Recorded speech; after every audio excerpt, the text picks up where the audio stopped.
Bonjour à tous, bonjour à toutes. C'est juste un petit test, il est un peu tôt, on va commencer dans 3 minutes. C'est juste pour vérifier que vous nous voyez, vous nous entendez. Si quelqu'un veut bien confirmer ça dans le chat à droite de votre écran.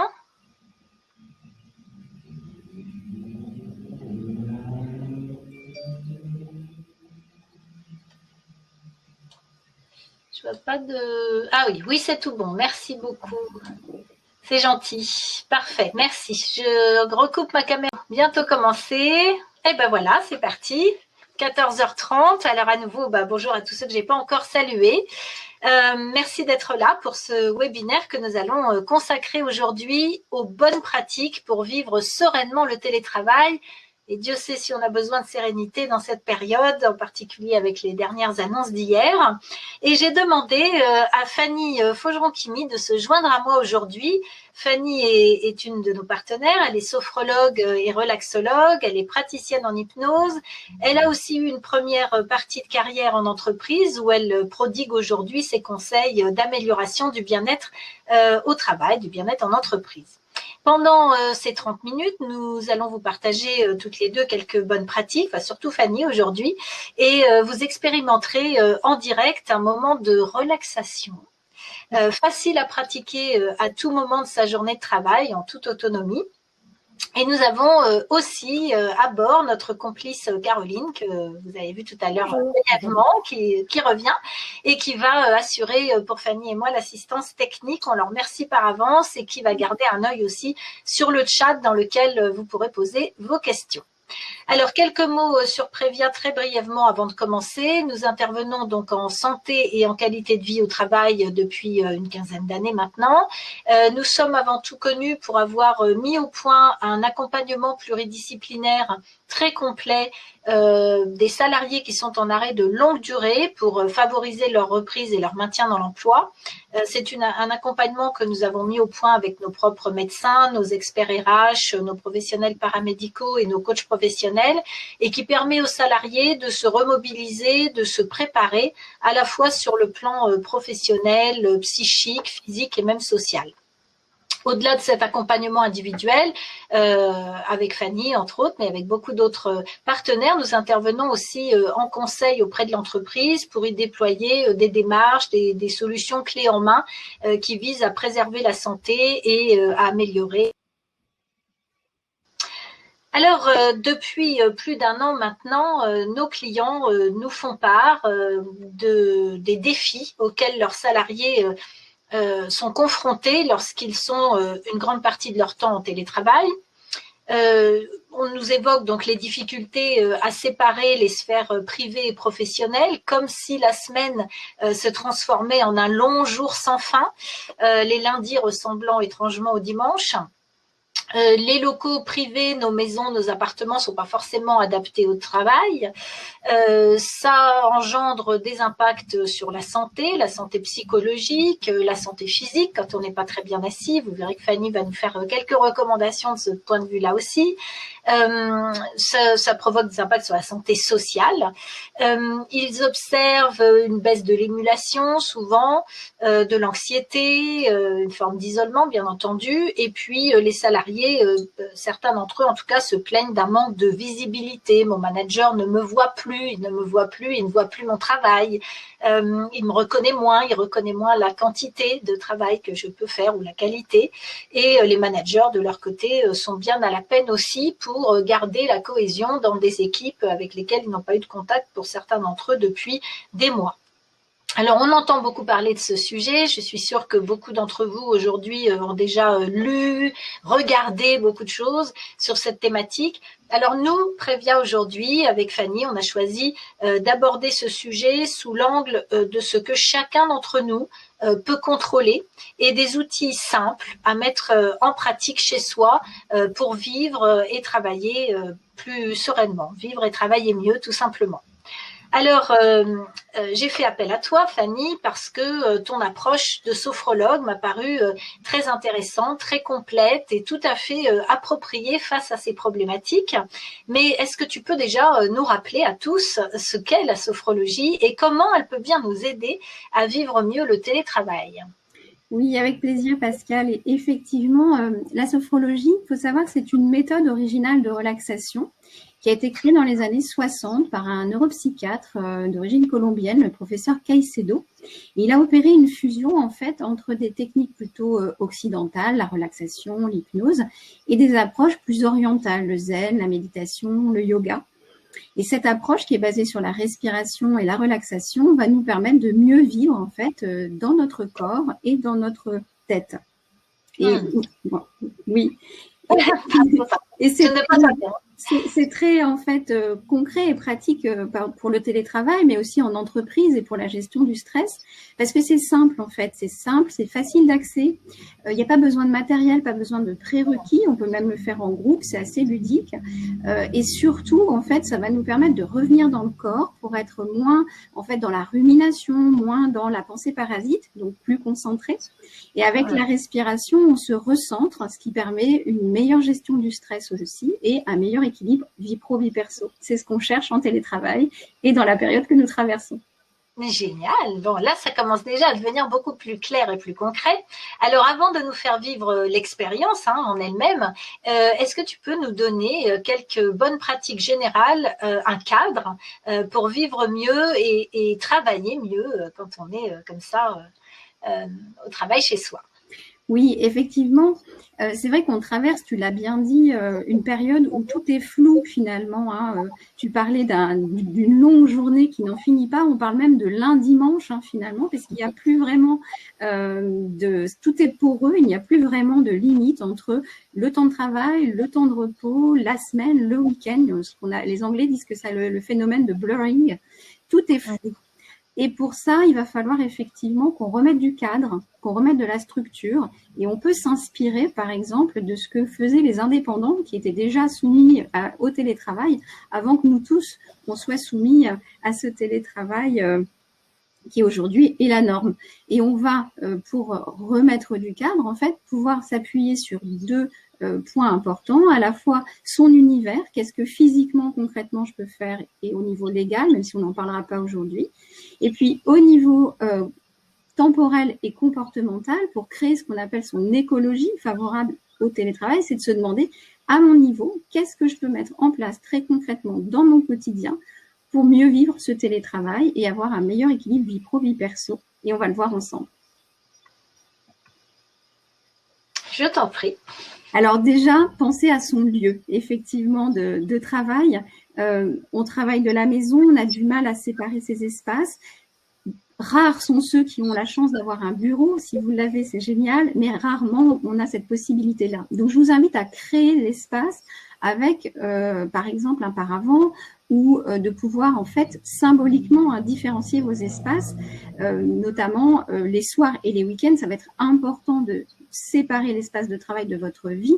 Vous ne pouvez pas forcément enlever votre bureau de votre salon, par exemple, mais vous pouvez le cacher, vous pouvez poser un tissu dessus. Ça va vous permettre de séparer en fait les deux espaces. Et puis, on évite bien évidemment de s'installer dans son lit, dans son fauteuil ou dans son canapé, même si ça peut être tentant. On n'est pas dans une posture de travail. Et puis, pour le dos, c'est très néfaste. Donc, on va voir ensemble comment travailler la posture. Petite clé aussi qui peut être intéressante pour bien séparer ces deux univers, c'est la méthode Clean Desk qui est très connue et qui prône vraiment un bureau épuré. Donc, vous pouvez vraiment essayer de vous inspirer de cette méthode, même pour le bureau de votre ordinateur. Plus les choses sont épurées, plus le mental est apaisé. Voilà, on va voir maintenant au niveau posture ce qu'on peut faire. Ça, c'est vraiment des recommandations importantes pour votre santé. Vous allez essayer à la maison de recréer cette posture idéale que vous voyez à l'écran et déjà d'avoir une hauteur d'écran qui soit cohérente pour vraiment faire attention à la nuque et au cou. Et pour ça, il faut vraiment que votre écran soit à hauteur des yeux. Donc, vous pouvez vraiment surélever si nécessaire l'écran pour qu'il soit à hauteur des yeux. La distance de vos yeux aussi avec l'écran va être importante pour protéger votre vue. Et là, vous allez simplement étendre le bras pour mesurer cette distance et vous assurer que vous n'êtes pas trop près de l'écran. Pensez aussi à regarder bien au-dessus de temps en temps ou sur les côtés pour vraiment détendre le regard. La position des mains va être aussi très importante. imaginez en fait quand vous avez vos mains à plat au niveau du clavier, que vous dessinez un angle droit entre l'avant-bras et le bras. L'idée là, c'est vraiment aussi de faire attention à vos épaules et qu'elles ne soient pas trop sollicitées et pas trop tendues. On relâche, si possible, au maximum les muscles dans la posture. Donc, pour le dos, c'est pareil, plutôt pas trop en avant, pas trop en arrière non plus, confortablement installé dans le dossier, plutôt avec une assise en fond de siège, pour que vous puissiez relâcher aussi là au niveau des lombaires. C'est important que le dos puisse se reposer. Et dans la continuité du dos, vous allez travailler aussi la posture de vos jambes sur une chaise, si possible, de bureau. Je sais que c'est pas toujours facile, mais là aussi, vous allez faire attention à la hauteur si vous n'avez pas la chaise adéquate. L'important, c'est d'avoir en fait un angle droit avec vos jambes, les jambes plutôt décroisées pour favoriser une bonne circulation en fait sanguine. Voilà. Mais ce qui va être finalement le plus important aussi dans cette posture, c'est l'alternance des postures, de varier les positions du corps, varier les tâches aussi, parce que vous pouvez beaucoup solliciter vos mains avec le clavier. De temps en temps, faites aussi des tâches qui peuvent se faire différemment. Moi, j'invite vraiment à prendre une pause à peu près toutes les 5 minutes, enfin pas toutes les 5 minutes, mais après 1 heure de temps vraiment assis, de s'accorder 5 minutes de pause en alternant. Vous pouvez vous mettre debout, par exemple, pour passer vos coups de fil. Ça va vous permettre de marcher un petit peu, de vous dégourdir les jambes, de relancer la circulation. Pensez à regarder, comme on l'a dit tout à l'heure, bien aussi à l'extérieur de l'écran, à vous hydrater, à vous oxygéner, à vous étirer. Et la bonne pratique, là, ce serait vraiment de vous accorder 5 minutes d'étirement, par exemple, devant votre poste de travail, inspiré du yoga de bureau, et vous trouverez beaucoup de choses, je pense, sur Internet. Et le petit truc en plus pour vraiment être debout dans une bonne position tout en travaillant, pourquoi pas, c'est d'utiliser sa planche à repasser. Ça peut être une pratique intéressante pour varier les postures. Messieurs, demandez à vos épouses où est la planche à repasser. Oui, bon, oui, j'espère que vous le savez. Un peu de mots. Alors, une fois qu'on a bien géré le lieu, sa posture, ce qui va être important, c'est de poser son cadre temporel, et ça, chacun va définir le sien, et son cadre comportemental. Chacun définit le sien, mais de manière générale, on va essayer vraiment de renforcer nos rythmes biologiques, parce que ces rythmes biologiques sont malmenés quand on n'a plus vraiment de repères sociaux, travail, activité physique, etc. Or, ils sont fondamentaux pour la qualité de notre sommeil et donc pour baisser le niveau de stress. Donc, de manière générale, on se lève et on se couche à heure régulière, le plus possible. On s'expose à la lumière du jour le matin ou à la lumière artificielle s'il n'y a pas de lumière du jour. Mais là, on arrive sur les beaux jours, ça va être facile. La lumière, c'est un synchronisateur en fait de l'horloge biologique, puisqu'elle va informer en fait le cerveau de l'arrêt de la sécrétion de la mélatonine le matin, et le soir, inversement, je vous invite vraiment à instaurer un couvre-feu numérique, c'est-à-dire vraiment de couper vos écrans, idéalement 2 heures avant d'aller vous coucher, parce que la lumière bleue des écrans en fait diffuse, cette lumière bleue qui est diffusée par les écrans va empêcher la sécrétion de cette mélatonine. Or, c'est elle qui donne le signal au cerveau qu'il est temps d'aller dormir. Et elle va nous permettre d'avoir un sommeil récupérateur. Donc, exit les écrans au moins 2 heures avant d'aller dormir. Et puis, on n'oublie pas une bonne activité physique quotidienne, au moins 30 minutes pour garder aussi la forme. Ça, c'est de manière générale. De manière plus concrète, en télétravail, en journée, je vous invite vraiment à définir pour vous 1 heure de début, 1 heure de fin de votre journée et de vous y tenir. Je sais que c'est pas facile, mais on va voir qu'il y a des astuces pour ça. Définissez aussi votre horaire de pause déjeuner et maintenez-la à un minimum de 20 minutes. L'organisme a besoin de 20 minutes de récupération sur la pause déjeuner. Et 20 minutes, c'est le temps que met le cerveau à comprendre qu'il a commencé à manger et qu'il va pouvoir enclencher la digestion et la notion de satiété. On s'oblige, c'est vraiment l'idée du comportement positif pour votre bien-être. On s'oblige à des pauses courtes mais régulières et surtout à des pauses déconnectées, on va voir, c'est-à-dire sans écran au moins toutes les heures. Pour ça, vous avez plein de pistes. Vous pouvez faire des étirements, comme on a évoqué, de la relaxation, des respirations, mais pourquoi pas aussi tout simplement écouter de la musique, boire une tisane, rien faire, rêver, vous relaxer. Vous pouvez tester la cohérence cardiaque. Moi, j'invite vraiment à une application qui s'appelle Respirelax qui fait découvrir cette cohérence cardiaque. 5 minutes de respiration 5 fois par jour. Il y a une baisse du taux de cortisol dans le sang, donc une baisse du stress. C'est très intéressant pour la santé. Ou simplement, la minute de silence, les yeux fermés. Vous pouvez poser vos mains quelques instants sur vos yeux. Ça va apaiser la fatigue visuelle et vous permettre de vous déconnecter. Voilà, et l'important, ça va être vraiment de ritualiser vos pauses, au moins d'en instaurer au minimum une dans votre journée, une vraie pause déconnectée. Pourquoi pas après le déjeuner, par exemple. Et pour ça, très simple, vous allez utiliser, si nécessaire, si c'est difficile pour vous de mettre en place ces pauses, des alarmes, tout simplement, pour vous rappeler que c'est l'heure d'arrêter de travailler, de faire votre pause déjeuner, de terminer votre journée de travail ou de faire votre pause d'étirement. Et surtout, je vous invite vraiment à marquer symboliquement la fin de votre journée de travail et la fin de votre semaine.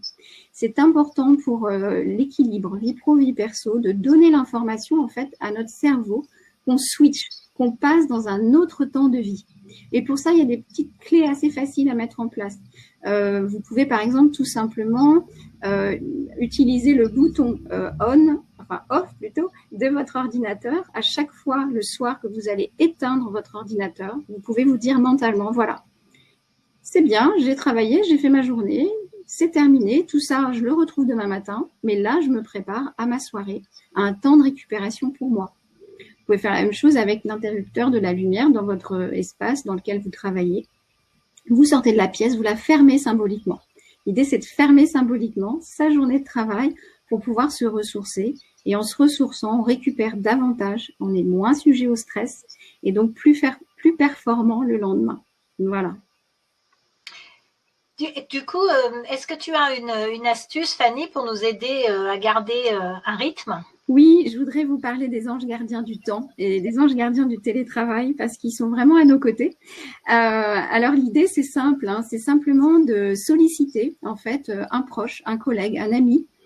Pourquoi pas un de vos enfants, s'ils ont l'âge pour ça, de leur donner votre emploi du temps, votre timing idéal et de vous, que ce soit vraiment eux qui pensent à venir toquer gentiment à votre porte ou vous faire signe pour vous prévenir que ça y est, c'est l'heure de passer en mode pause. Et on peut même aller plus loin. Je sais qu'il y a une start-up qui a mis ça en place, en fait, où chaque salarié est l'ange gardien d'un autre salarié qui ne le sait pas. Et le salarié ange gardien prend le temps, en fait, de s'assurer du bien-être du collaborateur, de prendre de ses nouvelles. Ça crée des échanges et une bienveillance au sein de l'entreprise. Donc, je trouve que c'est une très, très belle idée à développer. Oui, c'est effectivement tout à fait intéressant. Dis-moi, Fanny, est-ce que tu as aussi des conseils pour nous aider à gérer la déconnexion de nos portables, de nos applications ? C'est déjà un sujet très important dans l'entreprise, le fameux droit à la déconnexion, mais malgré tout, c'est pas toujours facile à faire. Donc, est-ce que tu as des bonnes idées ?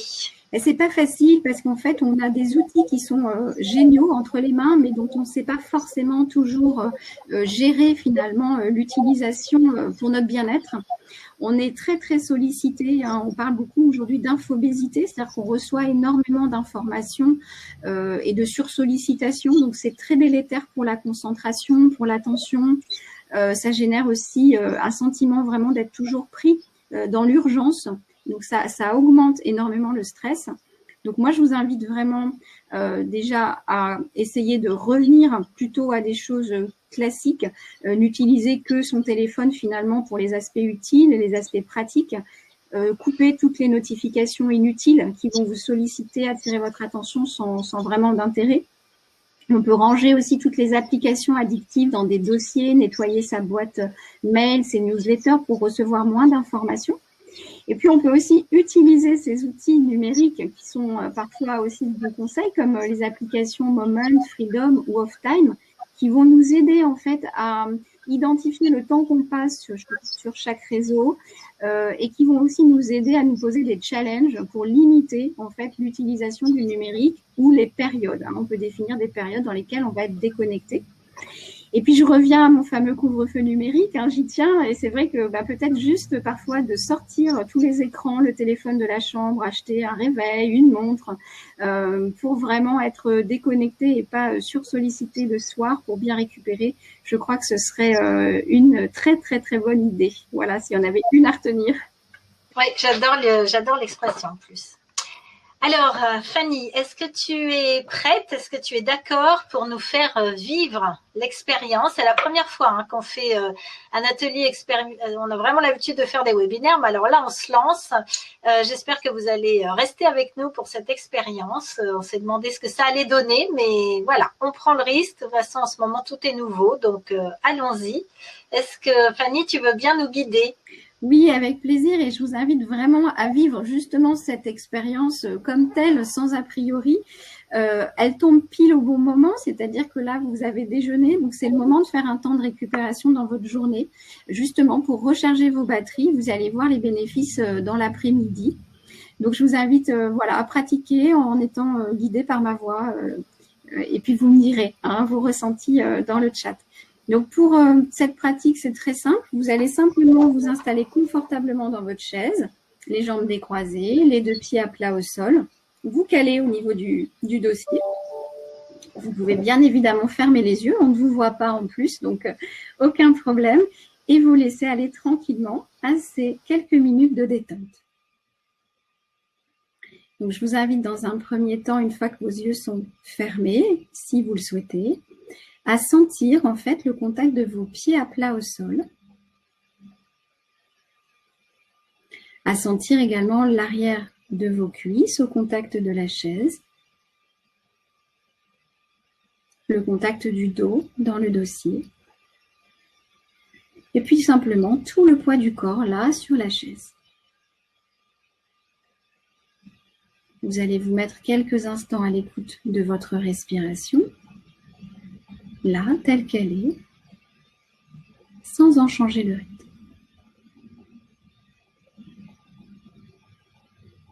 Et puis simplement, vous allez inspirer par le nez, laissez votre ventre se gonfler et soufflez doucement par la bouche.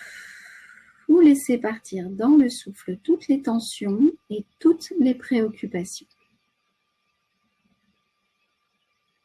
Et vous relâchez votre visage, vos mâchoires, l'arrière de la tête et le cou.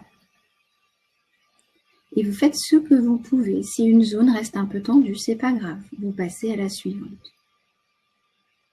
Voilà, prenez simplement conscience de la détente qui s'installe dans cette zone. Visage, mâchoire, arrière de la tête et cou. À nouveau, je vous invite à inspirer profondément. Laissez votre ventre se gonfler et expirez par la bouche doucement. Laissez partir les tensions, les préoccupations. Relâchez vos deux épaules. Elles sont un petit peu plus lourdes, agréablement lourdes. Et cette sensation de lourdeur se diffuse dans vos bras, vos avant-bras, vos mains et vos doigts. Et vous prenez simplement conscience de la détente qui s'est installée dans cette zone. Épaules, bras, mains.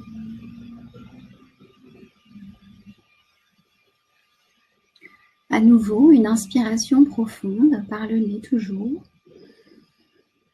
Vous soufflez encore par la bouche. Vous vous laissez aller à la détente, à la relaxation. Vous pouvez relâcher votre cage thoracique, détendre votre poitrine. Sentir que votre respiration est calme, tranquille. Puis vous relâchez la ceinture abdominale, vous détendez le ventre. Vous sentez qu'il devient souple, tranquille.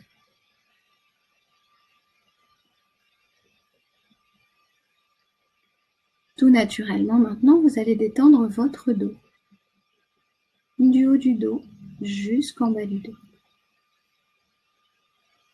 Pour vous aider, vous imaginez simplement que vous déposez une à une vos vertèbres dans le dossier de la chaise. Un peu comme un jeu de domino.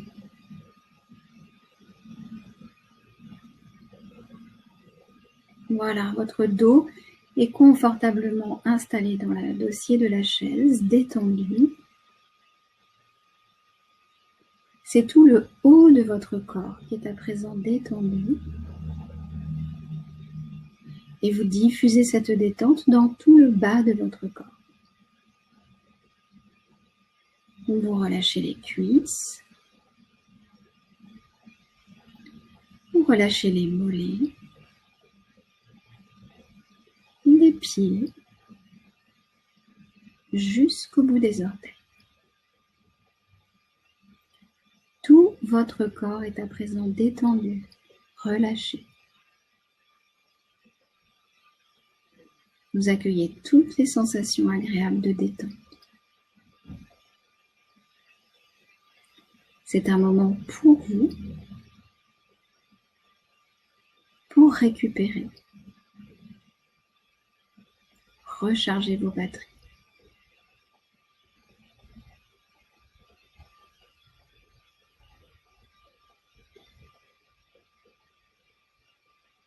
Voilà. Quand vous vous sentez prêt, vous pouvez vous projeter positivement dans votre après-midi, prendre une grande inspiration, souffler, vous étirer, bâiller, un peu comme quand on se réveille le matin, voilà. Faire ce que vous voulez et ouvrir les yeux en pleine forme. Merci Fanny, c'était vraiment très agréable. Moi j'ai joué le jeu en tout cas. J'espère que vous tous avez profité aussi de ce moment pour vous, comme l'a dit Fanny. Si vous avez des réflexions, des choses qui vous viennent à l'esprit ou même des questions, n'hésitez pas à le mettre dans le chat. Caroline regarde et va nous dire.